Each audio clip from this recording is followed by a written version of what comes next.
What is the scariest paranormal experience you have had or heard from someone you believe wouldn't lie? One night when I was maybe 10-12 I had trouble falling asleep. My bedroom was the entire top floor of our house with my bed and such being on the left side and storage closets and a play area being on the right. I was lying in bed when I heard a noise from the other side of the room and see a rocking horse begin to rock. It was sitting just outside one of the storage closet doors. It proceeded to rock its way halfway across the room and stopped dead under the ceiling light. At this point I was freaking out and just buried my head under blankets and never peeked out again until morning. It was all confirmed to not be a dream as a rocking horse was still in the middle of my room when I woke up. Furthermore, I got a stern reprimand from my parents for being up out of bed playing with my toys well past my bedtime. Their bedroom was directly below the storage closet play area and had heard the creaking of the rocking horse shuffling across the room. This is currently why I hate all old-fashioned toys and dolls, sticking with a PSP or handheld for my kids when or if I have them. My grandfather told me this story about how one time he was sitting in a chair in front of the house when he heard his wife repeatedly calling him from inside the house. The thing is, my grandmother passed away a few years before that, but he told me that the voice was so pressing that he actually got up to look inside the house. And as soon as he got inside he heard a loud crash behind him and turned around to see that the chair he has been sitting in moments ago had been crushed by the cast iron gutter that fell on it. If he didn't came inside the house he would have probably been seriously injured. I don't know if it's paranormal or not, but every time I think about it it sends chills down my spine. So I was in the 5th or 6th grade hanging out with a friend at his parents' new house at the just finished building. We are in his family attached 3-car garage looking through boxes from his room in his old house, though I can't recall what we were looking for when he turns to me and says, "Want to see something crazy?" He goes and takes a tennis ball from one of those clear tubes they come in and proceeds to give it a couple tries before successfully throwing it through the crawl space door that leads to a storage space above the garage we are in. I clearly hear it bounce around and stop. I don't think anything about it and we continue looking through the boxes in his garage. We are talking to each other when all of a sudden a tennis ball comes frickin' flying through the air and smacks the back wall of the garage right between us as we are standing over a box. We both bolted from his garage and went to his room on the other end of the house. He later explained to me that at their old house, located across the street from the recently built new house we're in, had a ghost in the attic that liked to move things around, as in keep things tidy. He said in the past that you could hear the boxes being slowly slid on the floor, ceiling above you, or that you would place something in one place and check on it later and it was in a completely different place in the attic. He believed that the ghost followed them to their new home. All I know is the tennis ball experience freaked the heck out of me and I refuse to ever go back into their garage. Some facts. He was the youngest of 2 siblings and his older brother was away at college. His dad was at work and his mom had left us alone to go to the store. There was no one else at his house. Even if there was someone in that crawl space above their garage you would have easily heard them walking around. Oh man, I'd love to have a tidying ghost as a roommate.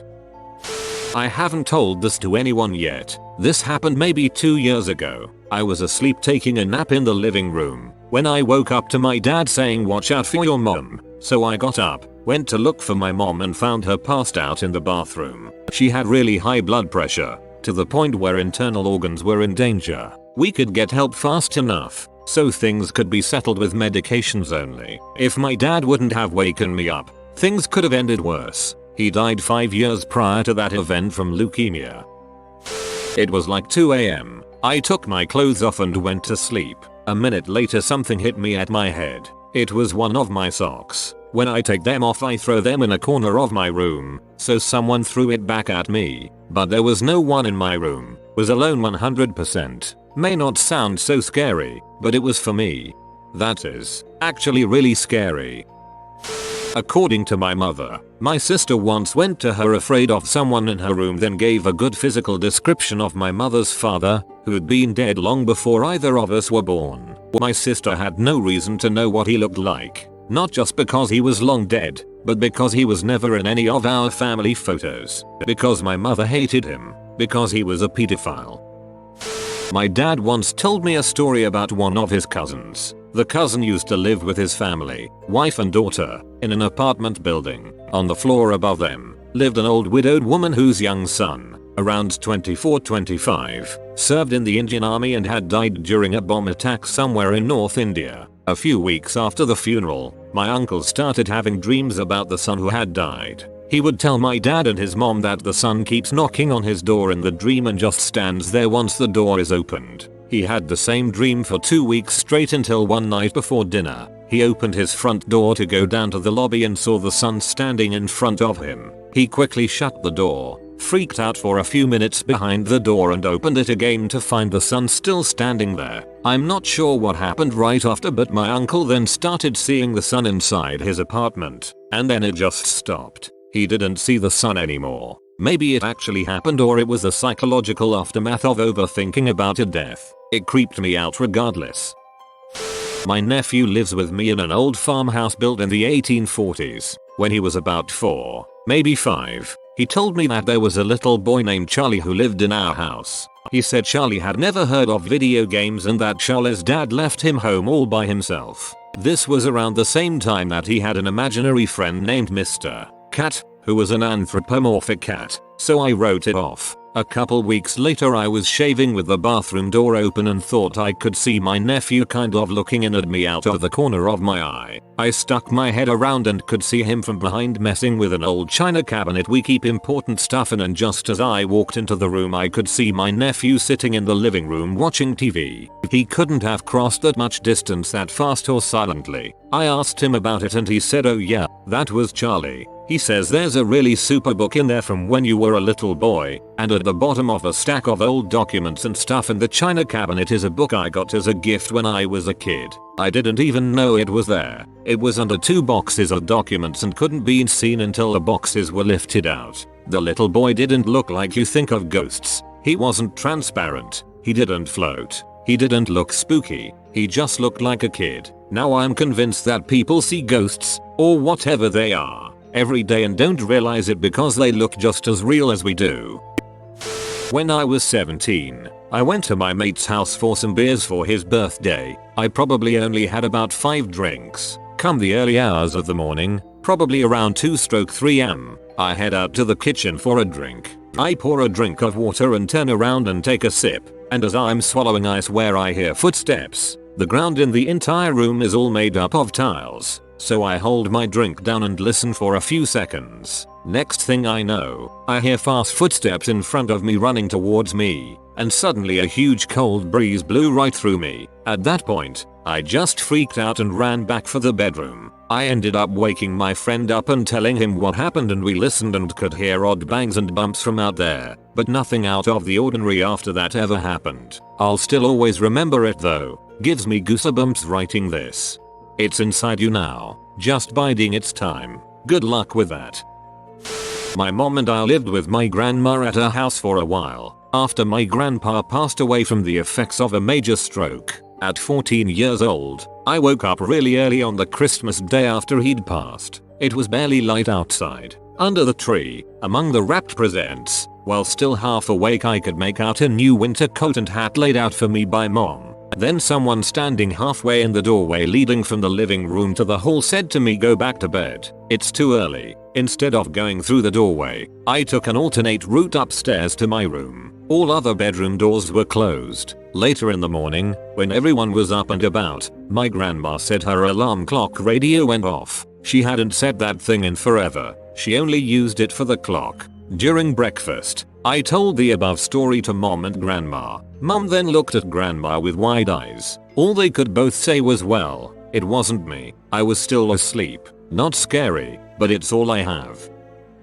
This one isn't necessarily scary, but definitely paranormal. I was 14 and sitting by myself in my living room playing some Halo, when I noticed that the room around me seemed oddly quiet. I paused the game and tried to listen for the difference. It was strange. My house is over 100 years old and usually there's an odd creak audible from somewhere nearby. Not now though. It was dead quiet. I felt strange, but not threatened. There was nothing sinister about the silence. I sat for a few more minutes just listening. It almost felt peaceful actually. Then suddenly I felt a hand on my shoulder. very lightly and briefly, but even today I still remember the distinct feeling of a hand on my shoulder. It didn't scare me, nor did I jump up in surprise. I actually felt a familiar presence, like family. I mentioned the experience to my mom, and she told me she'd experienced the same thing, only one room over. She says she felt her father's presence with the hand. Pretty cool. TL. DR. Ghost of my grandfather watched me play some Halo. TL. DR. Ghost of my grandfather watched me play some Halo. He just wanted you to annihilate the noobs.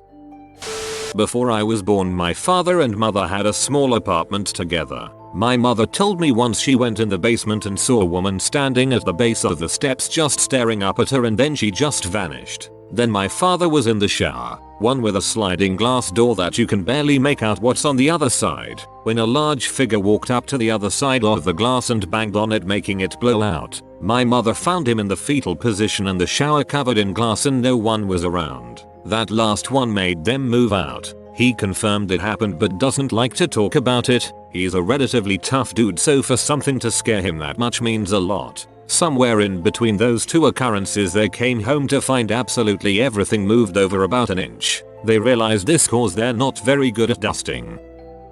Not scary, just funny. My family sails on the Great Lakes. A local author wrote 2 books, called Haunted Lakes I and II. The second book came out when I was 10 or 12. It detailed a spooky story of a cloudy day where a local guide was leading one visitor through an island lighthouse. It was a cloudy, crappy day. The visitor stopped and asked the guide whether he had his kids with him on the island. Guide says no, and as far as he knows, there's no kids on the island. Visitor is puzzled, since he can hear distant cries of mutter, mother, and kids playing. Author of book assumes haunted, because many of the old keepers were from Germany. But I've always had a strong suspicion those two just heard my brother and I, probably about 4 and 6. At the time, my family tended to go out to islands on our sailboat even when the weather wasn't great, and we would play outside as long as it wasn't pouring rain or storming. We also grew up speaking German, since my mom taught German at a school, and we were quite loud.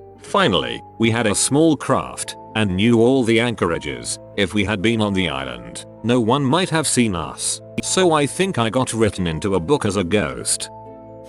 My friend's dad is an ex-marine. He has been a paramedic, firefighter, and security guard, so there's practically nothing on earth that can frighten this mother. His family used to live in a very old house built in the 1800s. One day my friend's dad was home alone waiting for the rest of the family to get back with dinner. Now this man is the most honest man I have ever met. There would be no reason to lie about this. He was sitting on the couch downstairs when he says he heard footsteps coming from upstairs. He walks down the main hallway and looks up to their balcony banister for the upstairs hallway. He then said that there was a shadowy figure that glided across the upstairs railing, from one side to the other, until it was out of view. Right after he saw the supposed apparition, he heard the loudest, most blood-curdling scream he ever heard in his life. Immediately after this scream, all of the lights in the house went out and he found himself standing in the pitch black. He then ran out to the front porch and waited for the rest of the family to return.